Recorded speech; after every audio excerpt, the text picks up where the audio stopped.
வாங்க. எந்த வந்தீங்க? வாணியம்பாடி. வாணியம்பாடியா? நேற்று வீடியோ போட்டேன் உங்களுது. எத்தனை நாளாக பேச்சு வராமல் இருந்தது? 7 நாளாக இருக்கும். எதுக்காக அப்படி ஆனது? நல்லாவே இருந்து திடீர்னு உட்காந்து மயக்கம் விழுந்துட்டேன். விழுந்ததுனால அந்த மாதிரி ஆயிடுச்சு. பேச்சு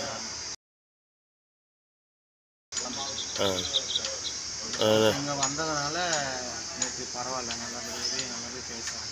நல்லாவே பேச முடியுது. நல்லாவே பேச முடியுது. கொஞ்சம் திக்கிற மாதிரி இருந்துச்சுன்னீங்களா? அது ஃபஸ்ட் டைம் அந்த மாதிரி இருந்தது. ரெண்டாவது டைம் மறுபடியும் அவர் ஏதோ ஆமாம் துவா பண்ணதுனால நல்லா இருக்குது. பரவாயில்ல, இப்போ நல்லா இருக்குது. இப்போ நல்லா இருக்குது. ஒன்றும் பிரச்சனை இல்லை. எந்த பிரச்சனை இல்லை. ஆனால் தலைவலி கொஞ்சம் வலி ஜாஸ்தியாக அதான் 7 நாள் பேசாமல் இருந்தீங்களே. ஆமாம், ஒன்றும் பிரச்சனை இல்லை. அதுவும் இல்லாமல் ஆகிடும், மாற்றம் ஆகிடும். இது யூடியூப்பில் போடலாம்ல? போடலாம்.